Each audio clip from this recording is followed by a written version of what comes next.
Círculo Lovecraftiano y Horror presenta. Buenas noches, estimados cultistas. Bienvenidos a nuestro evento Más allá de los eones en su séptima edición en este año 2024. Este evento, organizado por el Círculo Lovecraftiano y Horror, que tenemos sede en la ciudad de Monterrey, México, pues es un evento dedicado a la conmemoración del aniversario luctuoso de H.P. Lovecraft. Ya son 87 años de su fallecimiento y pretendemos hacer un pequeño conversatorio platicando de su legado. Para este efecto, me estará acompañando esta noche Carlos Gustavo Carrillo Mora. Él es magíster en finanzas y licenciado en economía, autor de Para tenerlos bajo llave de 1995, un libro de cuentos considerado un hito en la literatura de horror grotesco en Perú. Algunos cuentos fueron adaptados para cortometraje y puestas escénicas. Entre los años 2007 y 2021 ha publicado cuentos en las antologías Abofeteando un cadáver, Horrendos y Fascinantes, antología de cuentos peruanos sobre monstruos, Tenebra, muestra de cuentos peruanos de terror, Horror Bizarro, antología de literatura grotesca, Horror Queer, Cerdofilia, cuentos malsanos de cerdos, El monstruo era el humano, manuscritos de Rulie, antología tributo a Lovecraft de autores peruanos, el número 2 de Nictofilia, en el dossier Horror Erótico, en el número 3 Steampunk y Terror, en Eternum número 2 Héroes y Santos, en el número 3 Juegos Macabros, en Dismórfica, Letras Descarnadas, Somos Zombies, Cartografía de una infección a escala nacional y Eternum Titanes, Compendio de Cuentos Kaiju. En el año 2020 publicó el libro de cuentos Códice Infame. En el 2021 el cuento La chica más blanca del primer ciclo, escrito con Glauconar Jue, es traducido al alemán como Das Blickmärchen von Übersee para la antología Demon Liebe. En el año 2023 lanza su más reciente obra, Summa Carnale. Así que bueno, muy bien, bienvenido seas, Carlos. Muchas gracias por estar aquí con nosotros. No, encantado y muchas gracias a ustedes por la invitación. ¿Cómo están Pues, todos? pues contentos de que estés aquí en esta conmemoración. Como platicábamos un poquito antes de entrar, pues la intención es platicarnos de este legado de Lovecraft y obviamente tú como autor, pues la influencia o las influencias que has recibido. Así que bueno, pues iniciamos esta charla, ¿no? Este Perfecto. recuento. Así que adelante, bienvenido. Bueno, muchas gracias de nuevo, buenas noches. Gracias, Abraham, por la introducción. Eh, Sobre el legado de Lovecraft, justamente me impacta directamente porque cuando lo conocí es que yo ya quise también escribir, ¿no? Para una anécdota, ya estamos hablando de hace años. Cuando conocí a Lovecraft fue hace muchos años, es casi al inicio de los 80s, ¿no? En Perú en ese momento estábamos saliendo de una dictadura, había prohibición de importación, los libros eran muy caros, ¿no? Y recuerdo que yo andaba buscando, miren cómo funciona la cosa. Yo antes veía la Dimensiones Desconocidas y otra serie de terror, pero no tenía el alcance por esta restricción de libros. Eh, eh, el acceso a literatura de terror. Entonces, en un momento se libera un poco la importación, comienzan a ver una feria de libros, yo voy con mi padre buscando a Poe. Quería buscar el Edgar Poe y paso en esta feria de libros y no tenían a Poe, se había acabado, tenían pocos, hasta que llegué a un stand que me dijeron, mira, no tengo a Poe, pero tengo algo bien parecido. Y me sacó una edición de Muerte con Alas, así se llamaba, de la librería editorial Caral, ¿ya? Son las colaboraciones que hizo Lovecraft, ¿no? Al comienzo no había captado mucho el tema y ahí arrancó. Más tarde ya a Lima llegaron los libros de Alianza Editorial y ahí fue que comencé a comprar con lo que me quedaba de mesada, creo que dicen por allá, y de esta manera comencé empatar con Lovecraft. Ahora, ¿por qué Lovecraft me inspira a escribir? No solo por meterme en la mitología, meterme en todos los mitos de Cthulhu, sino que hay un componente que a mí me extrañaba que faltaba, ¿no? Y era el componente sexual. De hecho, salvo el horror de Dunwich, que hay como un pequeño cameo de la Viña Wheatley, ¿no? Corriendo desnuda a encontrarse con Yog-Sothoth en el ritual, no había nada más y era como muy breve, ¿no? Entonces yo comenzaba a pensar en las historias, ¿no? En las historias y metiéndole componentes sexuales y así fue más o menos creando mis primeros escritos muy primigenios para ir con la nota. Y esos escritos mucho tiempo después empezaron a consolidarse en mi primer libro, que es Para tenerlo bajo llave, ¿no? Hay algunos cuentos que tienen ese corte, por ejemplo, hay uno de Diosa de los Sepulcros que evoca también un libro maldito, ¿no? Revivía a los muertos, ¿no? De hecho, hay bastante componente de Reanimator ahí, pero mezclado con... La protagonista es una mujer, que es la que está haciendo todos los rituales y quiere engendrar también a su vez un ser de otro lado que es el motivo de todo el cuento, ¿no? Posteriormente ya fui consiguiendo otros personajes, ahí, tipo la música, ¿no? Si les gusta, uno comienza, por ejemplo, yo comencé con AC/DC, después fui jalando a Iron Man, pero cuando llegas ahí comienzas a retroceder a los orígenes, ¿no? Vas a Black Sabbath. Cuando comencé con Lovecraft me lo hizo más fácil porque está todo este tema de su estudio de terror y ya conocí a Macken, por ejemplo, ¿no? Que es uno de mis actores que comencé a seguir gracias a Lovecraft. Conocí a Blackwood, ¿no? Y paralelamente a los del siglo de Lovecraft, ¿no? De ahí fui nutriéndome, fui buscando películas, ¿no? Me encontré con que había un festival en Estados Unidos que hacía películas, ¿no? Independientes. Conocí a Stuart Gordon, no solo por Reanimator, también lo busqué Masters of Horror, que tiene ¿cómo se llaman? Los sueños en la casa de la bruja, y así fui metiéndome en el tema, aparte, en la parte literaria mía, y que también tiene que ver, creo que con los mismos directores, con Lovecraft, todo el gore y el diálogo italiano, que acá en Perú yo los vi en cine porque los traían en lo que se llama cine de barrios y que estaban lejos de donde vivía. Yo me iba a verlos. Vi a Evil Dead, la primera con Sam Raimi, que hablan de, bueno, no es el Necronomicon propiamente, ¿no? Pero es el libro de los muertos, que también fue más parte del cóctel con el que yo empecé a escribir, ¿no? Pero el fundamental es Lovecraft. De ahí, un autor que está fuera del círculo Lovecraftiano, que es Bukowski, también alimentó ya mi propia obra, ¿no?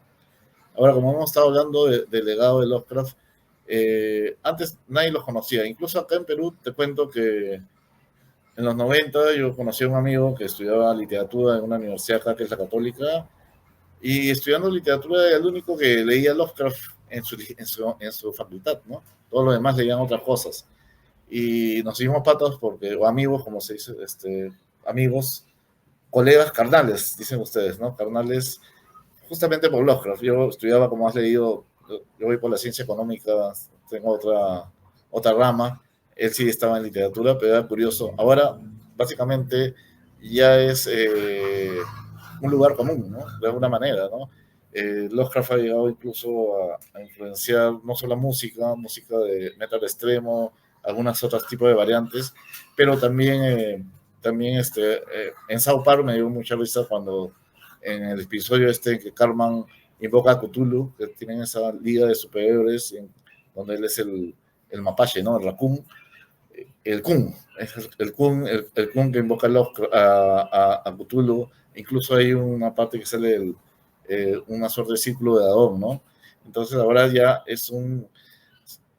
ha querido, no sé si ha llegado al nivel de otros monstruos como Godzilla, ¿no? O también a otros monstruos legendarios como Drácula o el Hombre Lobo o la criatura de la laguna, ¿no? Pero sí, definitivamente más gente lo conoce, hay más temas de la cabeza de pulpo, tal vez faltaría difundir a los otros dioses del panteón, ¿no? Pero el legado ha crecido bastante, ya se conoce. Faltaría ver más películas, ¿no? De hecho, The Thing o La Cosa de Carpenter era algo que cuando la vi yo me sentí el iluminado que decía, esto tiene que ver algo con las montañas de la locura, ¿no? toda la gente lo veía por otro tema, pero yo me enfocaba en eso.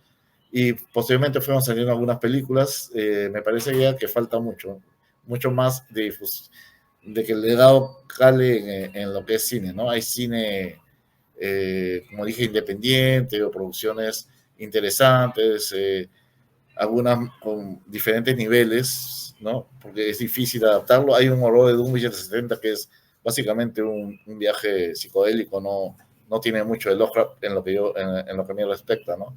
Reinimierto sí es una buena versión, y nos quedamos con la adaptación de las montañas de la locura ahí archivada, ¿no? De Guillermo del Toro.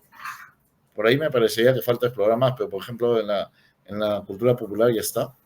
La música lo ha llevado. De hecho, una banda de death metal mexicana que es Chumni Gurat, creo que el nombre mismo lo dice, y así hay varias. Hay una banda chilena que es no pronuncio también el alemán como tú, pues el Anapruche Kulten, y está específicamente de temática Lovecraftiana.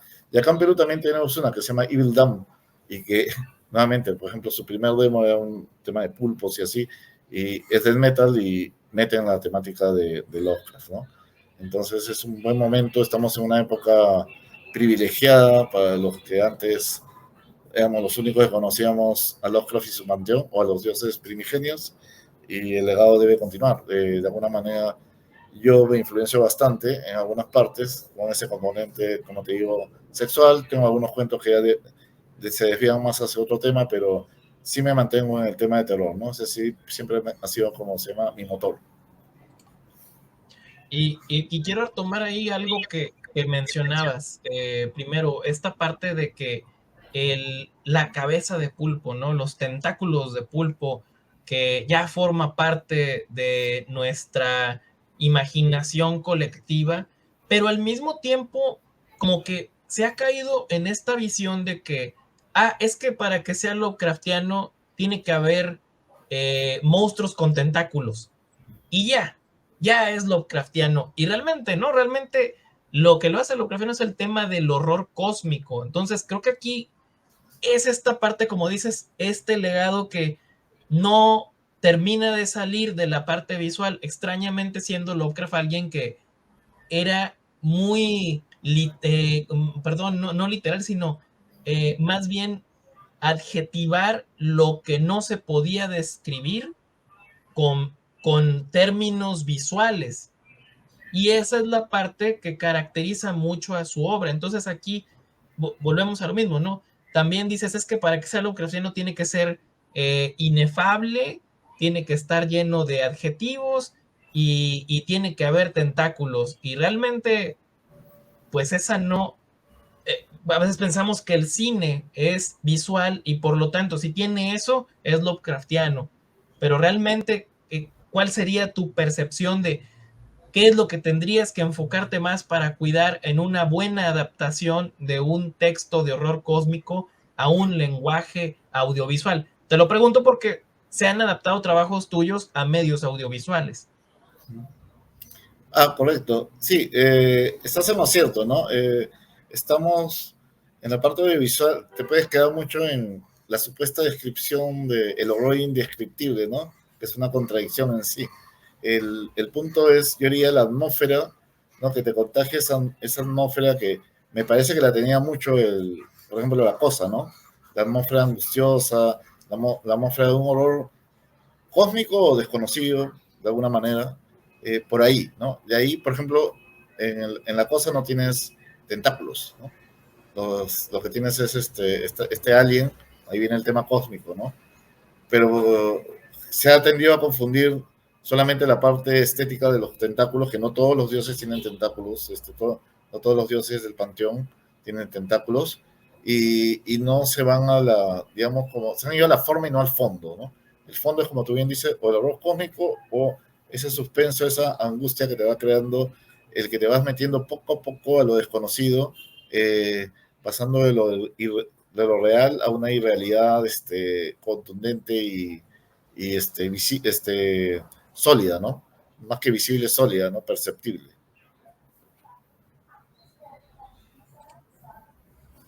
Sí, es que es bien común. Ahorita mencionabas tú la cosa y hablabas de los tentáculos y dices, bueno, es que también eso es algo que me llama mucho la atención. El tentáculo de pulpo con ventosas, un tentáculo de un invertebrado o de un calamar que te vas a encontrar en el ceviche, cuando realmente la cosa pues era más bien estas prolongaciones, estos pseudópodos que eran parte del organismo, que eran como fideos, ¿no? Que yo siempre lo vi de esta manera, ¿no? Algo que me causaría mucho horror no sería un tentáculo de un calamar gigante, o sea, esto no es 20.000 leguas de viaje submarino, más Exacto. bien es este protoplasma, este pseudópodo, este cilio o flagelo propio de los invertebrados que no debería de existir en mi mundo pluricelular en el que yo me desarrollo todos los días como mundo visible. Entonces, esa es una de las cosas de la estética que siempre he juzgado un poco en el arte fantástico. Pero bueno, digo, volvemos a lo mismo, es parte de cómo se ha ido creando el imaginario popular de aquel momento a este momento. Y mencionabas tú, por ejemplo, el tema de el proyecto, que quién sabe qué va a pasar de Guillermo del Toro, pero ahí me gustaría preguntarte, ¿no? Un poco en este mismo tenor. ¿Tú ¿Tú crees, o sea, si tú tuvieras la decisión de decir, sabes que esto se va a adaptar para una miniserie, por ejemplo, o no tanto una película? eh, Me hablaste de la atmósfera, pero más allá de eso, ¿tú cuál obra dirías tú? Esta es la que a mí me gustaría ver. Ah, perfecto. Esa a mí me gustaría ver el horror de Dunwich, ¿no? Ha habido varias versiones fallidas. Ahora, ¿cómo llevarlo? Ahí no hay tentáculos necesariamente, ¿no? Esa es una la que me gustaría, tal vez pueda hacer una etapa. O La sombra sobre Innsmouth, que creo que la versión de Dagón española estuvo muy buena. Ahí nuevamente también, pues justamente meten los tentáculos de nuevo, cuando está la chica esta, que es la hija del principal de los profundos, ella tiene tentáculos, ¿no? Estaría mal eso, ¿no? Deberían ser como peces. En, en la costa, claro, como tú dices, más bien también hay como cangrejitos y esto, ¿no? Pero también hay otros temas que se podrían adaptar que no ven. El tema de Reinimento es una buena adaptación con el tema de revivir los cadáveres y hay la cosa en el umbral que tiene que ver con un tema que creo que ahí se copió Anne Rice para ¿cómo se llama? El que se transporta en los cuerpos, porque es la transmisión de las almas, ¿no? Que el antepasado se replica en su descendiente y lo atrae justamente para usurpar el cuerpo. Eso también sería interesante sin entrar al imaginario popular, que como bien has dicho, es poner un calamar ahí que no necesariamente te va a asustar. Por eso yo me refería a la atmósfera y a ir jalándote adentro. Una serie sería buena.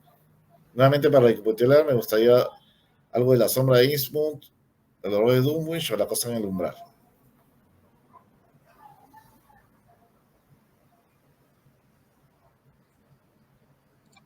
Perdón, ahora sí, en el caso de La cosa en el umbral, que es una historia que tiene mucho de brujería, fácilmente adaptable como, es que era una bruja que quería meterse a un cuerpo. No voy a hacer más spoiler, pero el tema de esta visión de las mujeres como portadoras de estas artes oscuras, y que creo que en el caso de El horror de Dunwich de los 70 con Dean Stockwell, también viene esta visión más de las brujerías ahí en Arkham, ahí en Miskatonic, cuando la historia pues hablaba más bien de una unión impía que daba lugar en dos híbridos, uno tan increíblemente inhumano que era invisible, que era Will Watley, ese es Dunwich. sí, perdón, en el horror de Dunwich, perdón, que realmente aquí lo que estabas viendo era el, eso sí, algo más allá de lo visible, del espectro visible para el ojo humano. Eso era el horror de Dunwich. Entonces, esta parte de la atmósfera que dice, esta parte de los medios actuales, que a lo mejor no es tanto hacerlo que cómo se vea, sino crear el ambiente apropiado y bueno, a veces también para los cineastas eso puede ser un poco más complejo. Y mencionabas a otros autores y hablando un poco de la década de los 70, no sé si dentro de los autores posteriores a Lovecraft que manejaron lo Lovecraftiano, ¿cuáles son los que a ti te gustan? Por decir, muy posterior allá después de que murió, la década de los 60, la década de los 70, más hacia acá. Ya, más bueno, y saliendo del círculo de sus amigos o incluso algo Sterling, ¿no? Hay varios autores, yo diría, pero Robert Bloch también viene a estar dentro del paquete, ¿no? Ya más allá de eso me he ido más por Barker, que de hecho tiene algún tipo de influencia, o King, Ligotti también, ¿no? Pero ahí también me voy por todos lados. Richard Matheson para mí es mejor que King, tiene sus cosas de Lovecraft, pero tiene su propia lírica, ¿no? Mm, y yo te diría por ahí, porque si yo ya comienzo a entrar a otros autores, ¿sabes? Me puedo ir a Apollinaire o a Kurt Vonnegut y ahora que está de moda a Frank Herbert, ¿no?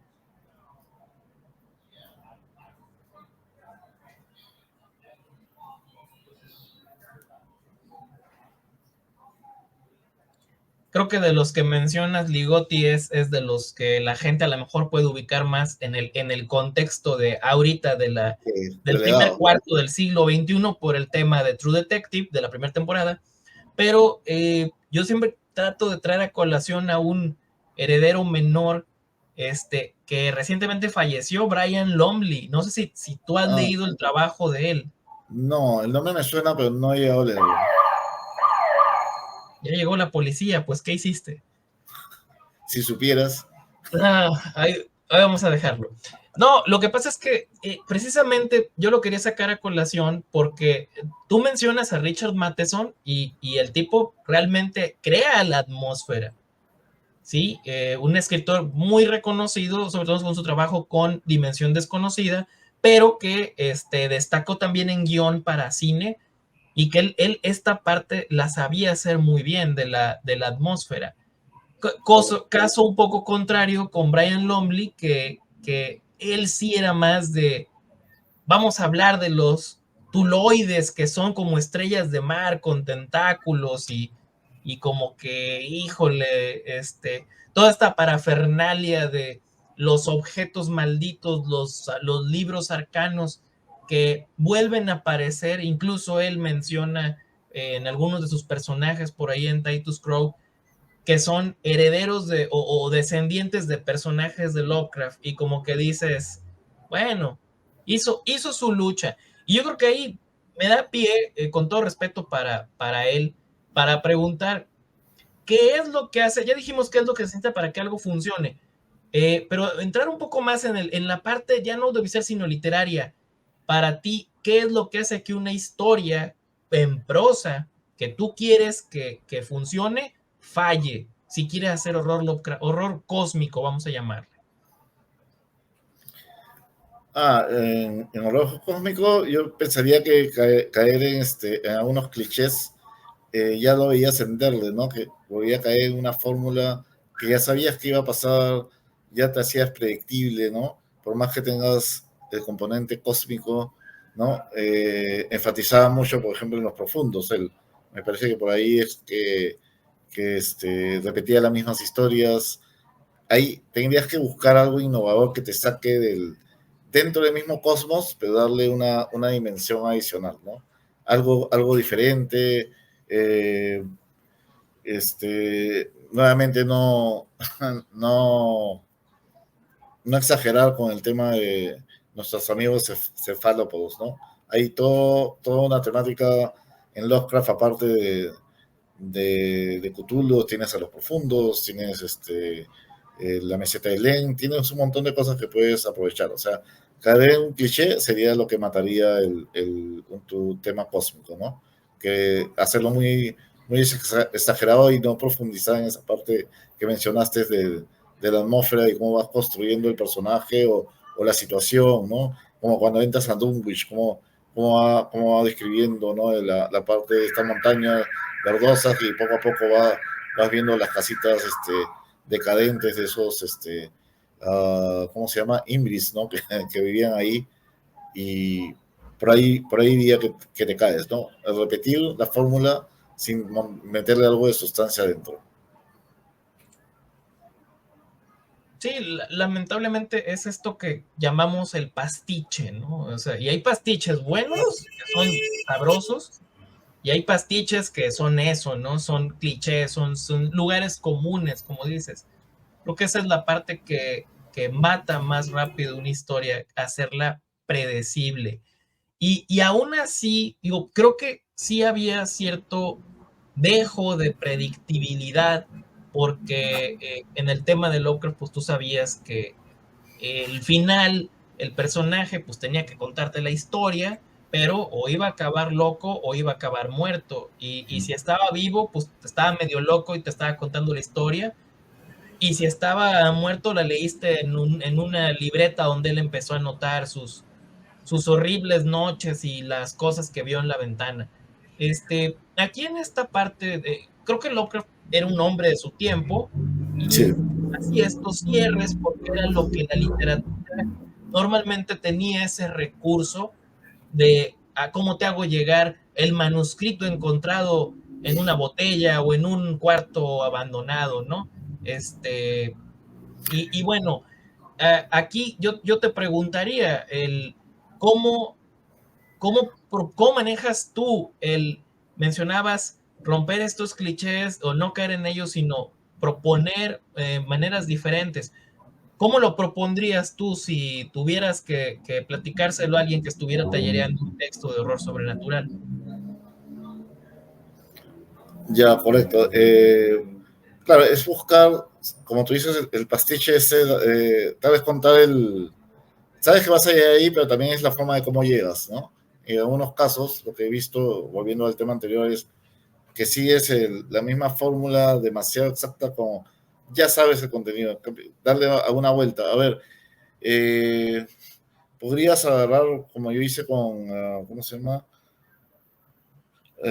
Tan eso como una cruz invertida, ¿no? Donde metí el tema de la transformación eventualmente en estos seres anfibios a través de la música y a través de las vibraciones. Y había un cuento, más bien, ya no, sí, terminabas mal, terminabas convertido en lo otro, pero no en un manuscrito, no en un tema, es algo que te metiste esto a investigar una banda de black metal que tenía ese tonito, se mezcló un poco Eric Sun también, y te da la vuelta hacia el tema de los profundos. Tal vez buscar temas así para ir acondicionando el mismo tema, pero la forma en que llegas es diferente. Sí, en varias historias de terror, no solo de terror cósmico, vas a llegar al tema de que no hay un final feliz, ¿no? De todas maneras. Sabes que va a ser, el tema es cómo llegas, ¿no? Ahí va con el juego de tuerca. Dale.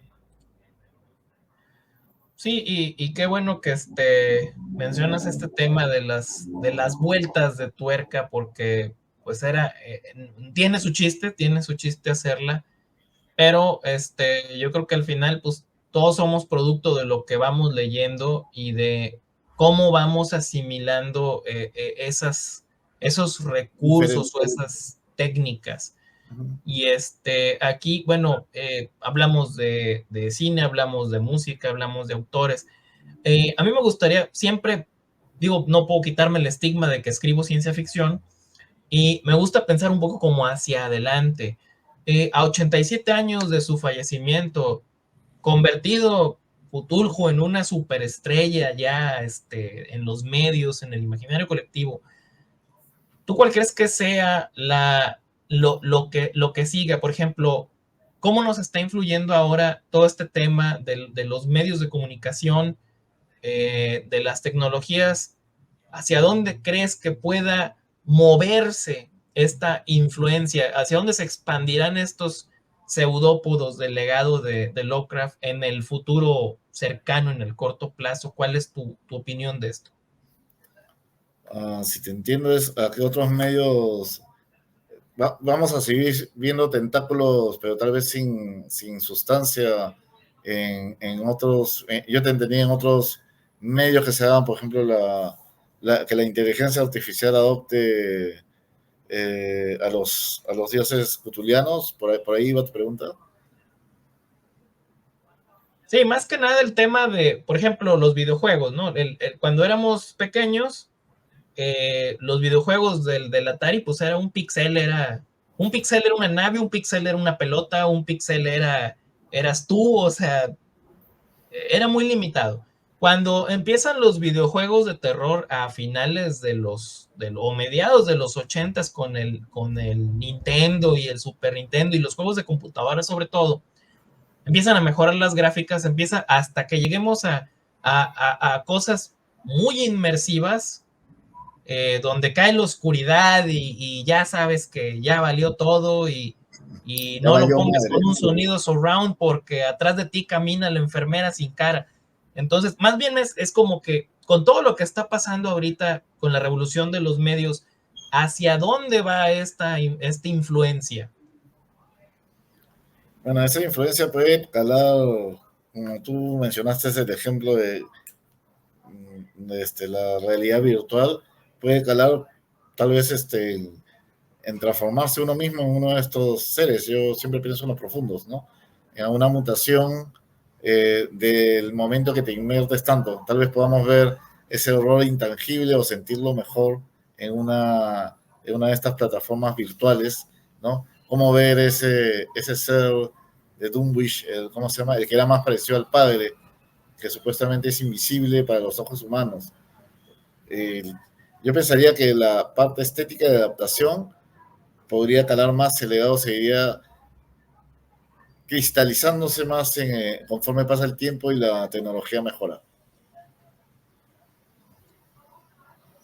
Sí, y aquí, bueno, los antiguos miedos, el miedo a lo desconocido, el miedo a lo que es más grande que nosotros, que finalmente pues, es una forma muy burda de describir el horror cósmico, trasladado a otros medios, como dices tú, a la realidad virtual, pero también, digo, desde la perspectiva de la creación literaria, desafortunadamente, pues tenemos este asunto de las inteligencias artificiales, entre comillas, que no son inteligencias, pero ahí, bueno, ¿cuál sería tu percepción de cómo hacia dónde está caminando esto? Pero ya metiendo el tema de la creación literaria con ChatGPT, la creación de imagen con Midjourney, ¿cuál es tu predicción, ya sea nefasta o venturosa en este asunto? Bueno, ahí la parte, primero que si que se dedique ahorita la IA igual no tiene el alma que puedes tener tú, la podrías usar, no, yo no la he usado todavía, pero sé gente, más en el trabajo que en lo literario, que la usa, pero después igual tiene que arreglarla. Yo pensaría que la parte nefasta o el futuro pesimista sería que terminemos con una literatura hueca, ¿no? De alguna manera, yéndonos a, por ejemplo, los comentarios, porque ya me desanimaron de verla, de Madame Web dicen que la hizo una inteligencia artificial porque es tan fofa.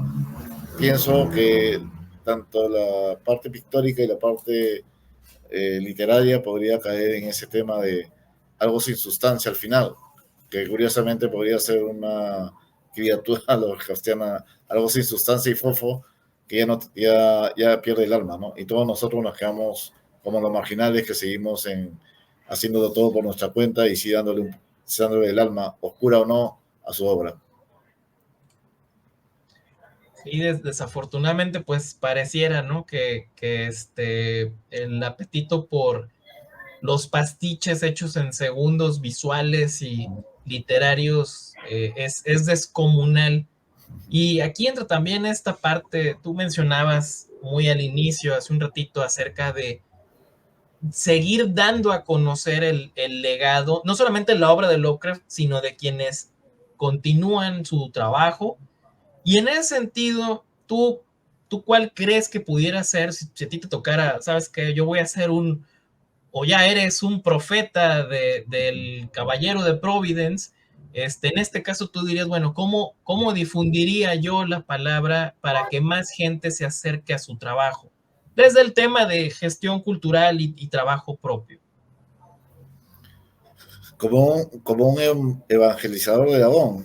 Bueno, lo que estoy haciendo es llevar mi propia batalla evangelizadora. No tengo, no tengo, ¿cómo se llama? Tengo mi público selecto, digamos, pequeño, eh, y eso es lo que nos retroalimentamos, ¿no? Nos retroalimentamos. No sabría cómo llevar la batalla un poco más allá, tal vez hacernos propulsar, por ejemplo, ¿no? A un tipo de, acá en Perú, de festival de Lovecraft, cada vez que cumple años, motivar no solamente la parte literaria, ¿no? O sea, sino ya algo conjunto, como me imagino que hacen por allá con el círculo, ¿no? Charlas, películas, temáticas que tengan que ver con el horror cósmico o similares. Esa es una forma de ir, eh, que la gente vaya enterándose más y más y más. Acá en Perú, la verdad, yo creo que todavía hay bastante para hacer para reforzar el legado y, como tú bien dijiste, llevar la palabra de Cthulhu a todos los rincones del Perú y con un buen ceviche de calamar.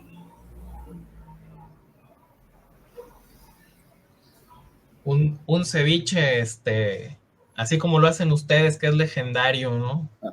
Es inenarrable la experiencia. Pues bueno, digo, aquí tienes razón, tratamos nosotros con eventos como platicando con gente como tú, promoviendo el cine, promoviendo las artes escénicas, el acercar más a la gente. Y también, digo, desde el punto de vista literario, a mí siempre tengo en la mente esta parte de invitar a los autores nuevos, a los chavos, a las chavas, a quienes les interesa escribir, esta parte de entrarle a este mundo y producir su propio material. En tu experiencia personal en este trabajo que has estado haciendo en Perú, eh, ¿tú cómo ves a esta generación que nos gusta decir que se quejan de todo y no, los millennials y los ya no sé en qué le trabamos, pero tú cómo ves a esta generación de muchachos que están ahorita en educación básica respecto a este tema de la literatura de horror? ¿Cuál ha sido tu apreciación? Yo he conocido de eso, de esa generación que mencionas, que sí incursiona al terror, ¿no? Pero hay una proporción y creo que ahí es donde vas tú, que son los que se ofenden por cualquier cosa o se horrorizan por cualquier otra, que probablemente ahí el legado va a ser bien difícil de calar, ¿no? Eh, ¿Por qué? Porque te pueden venir con temas de esto ofende a no sé quién, o por qué no incluiste un profundo discapacitado, o cosas por el estilo, ¿no?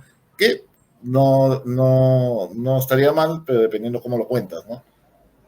La veo difícil por ahí también, pero sí conozco chicos y cuando he presentado el año pasado el último libro de Suma Carnale me sorprendió que gente de menos de 30, pues que son chicos de 25 o algo así, no solo se aparecían, sino que agarraban uno de mis libros que ya estaba, el primero que estaba agotado y lo tenían ahí, ¿no? De hecho hay una chica que podría calzar en esa, por la edad, en esa generación que tiene esto de Tenebris, es una youtuber acá en Perú que habla de literatura de terror y también, ¿no? Entonces hay una esperanza de que se mantenga un segmento joven que mantenga la flama de Cthulhu, ¿no? Pero hay otro que definitivamente no y no le va a entrar a nada más tampoco. Sí, pues es el tema creo que un poco paradójico que Lovecraft hablaba tanto de la otredad, pero lo externo, lo otro, lo ajeno, pero en un sentido de el miedo, o sea, de una xenofobia o de un racismo. Insisto, hace 87 años que él falleció, entonces era un hombre de su tiempo. Y creo que esa es la parte que puede ser un poco difícil y que siempre hay que hacer este hincapié de leer a un autor en su contexto histórico, que es lo que hace la diferencia, porque si no, pues vamos a acabar todos funados. Pero bueno, digo, controversias aparte, vamos a enfocarnos en lo bueno. Yo creo que aquí este tema de la otredad o lo que es diferente a la norma es una preocupación de los muchachos que están en sus 20s o que son adolescentes, que es un tema que está muy actual y que creo que pudiera ser interesante. ¿Cuál es ese enfoque que pudieran dar ellos al tema del otro? Y al mismo tiempo del tema de el horror de lo que es más grande que nosotros. Entonces, bueno, el futuro se avisora así, pero bueno, eso es en términos generales. Yo te preguntaría a ti en términos particulares para ti como autor, ¿qué es lo que viene para ti en el futuro? Para mí como autor, a ver, como te digo, acá mi obra se difunde poco, cada vez más. Esperaría seguir con la misma temática. De hecho, tengo ya un material avanzado, pero va a ser en el mismo estilo o igual de visceral. Así que yo creo que en mi punto particular voy a seguir como un escritor, no sé, de boutique, ¿no? Con algunos adeptos. Esperaría trasladarlo a otras regiones, pero va a ser siempre este público selecto. No me vamos a mantener, me imagino, en esa zona oscura y limbosa y gelatinosa por mucho tiempo.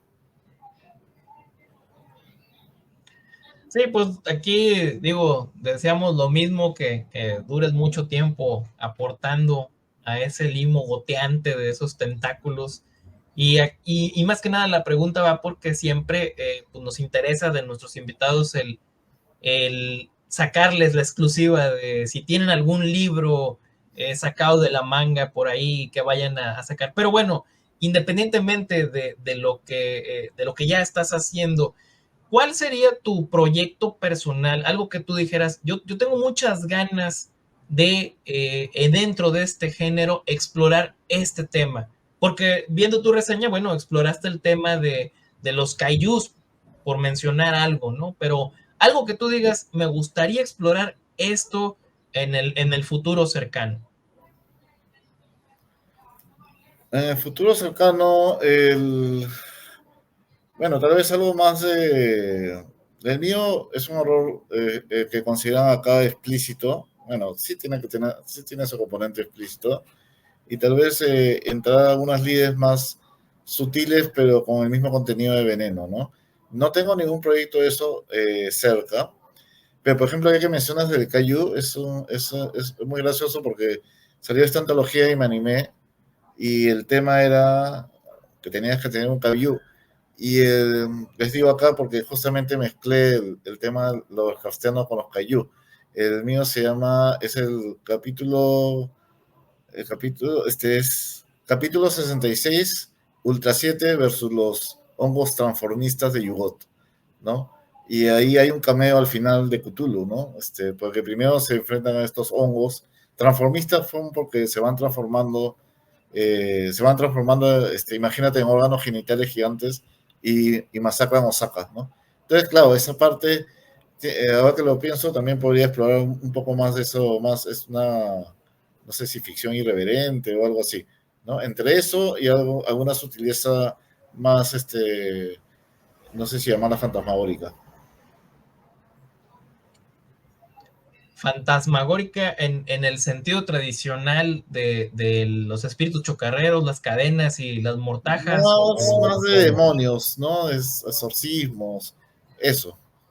Eso es algo que no he entrado, y últimamente estuve leyendo a este padre, Amat, creo, de Amor, el italiano, que tiene sus memorias, y dije, bueno, acá hay un tema que podría explorar bastante, ¿no? Y traerlo a la parte peruana, ¿no? Tal vez, no sé, que Santa Rosa haya sido un demonio y el demonio que la poseyó estaba metido en una de estos tres, y por allá, sí, pero no el tal tradicional de fantasma, ¿no?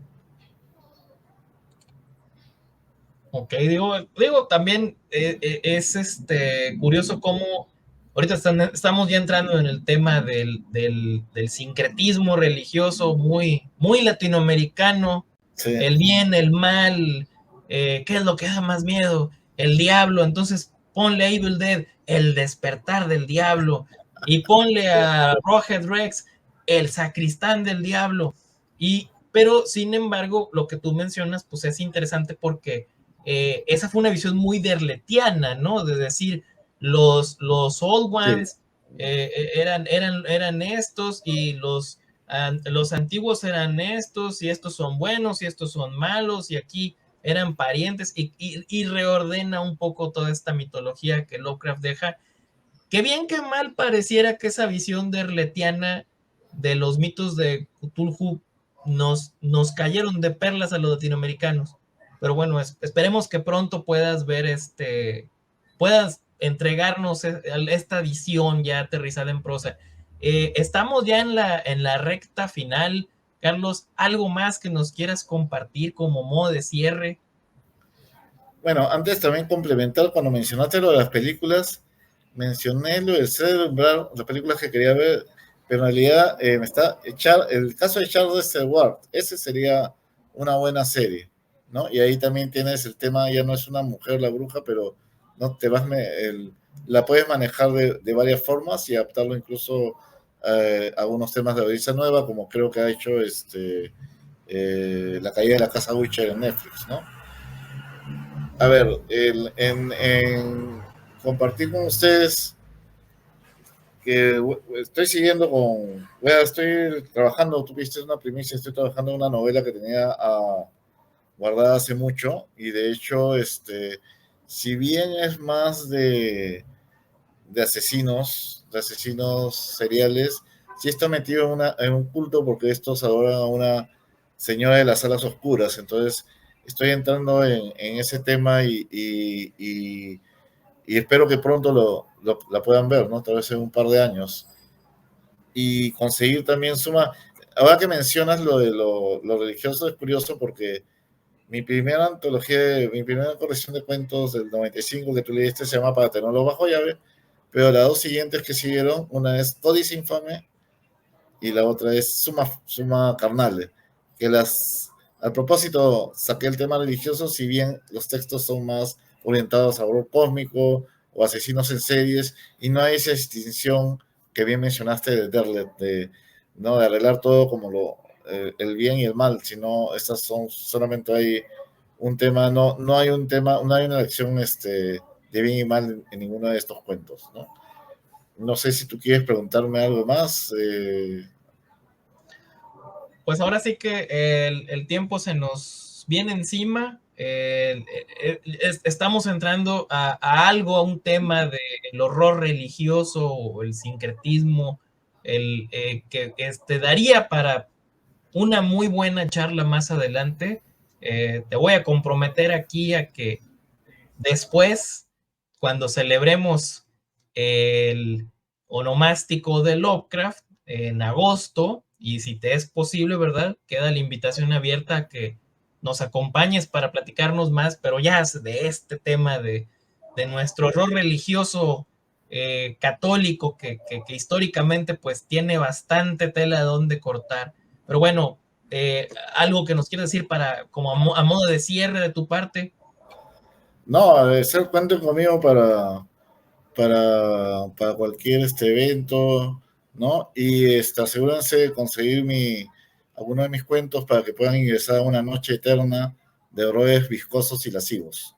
Y podría, ya que estamos en el secretismo, dejar esto con una frase que me gusta mucho en latín, que dice Graco sit mihi dux. Pues muchas gracias, Carlos. Ha sido un placer. Yo sé que a veces el tiempo, no tenemos tanto tiempo como nos gustaría, pero muchísimas gracias por regalarnos este ratito de tu valioso tiempo, por compartirnos tus influencias, tu visión de este legado de Lovecraft. Y bueno, así esperamos que sea, que nos veamos pronto. Y por esta noche yo me despido. Gracias, Carlos. Gracias a quienes Gracias a nos vieron. todos, buenas noches. Y hasta aquí llegamos por el momento, por este año, y esperamos verlos, como mencioné, en los siguientes eventos del Círculo Lovecraftiano y Horror. Nos despedimos. Gracias a quienes nos vieron, gracias a quienes dejan sus comentarios y a quienes comparten. Yo me despido. Mi nombre es Abraham Martínez, a nombre del Círculo Lovecraftiano y Horror. Esto fue el Más Allá de los Eones 2024. A volar.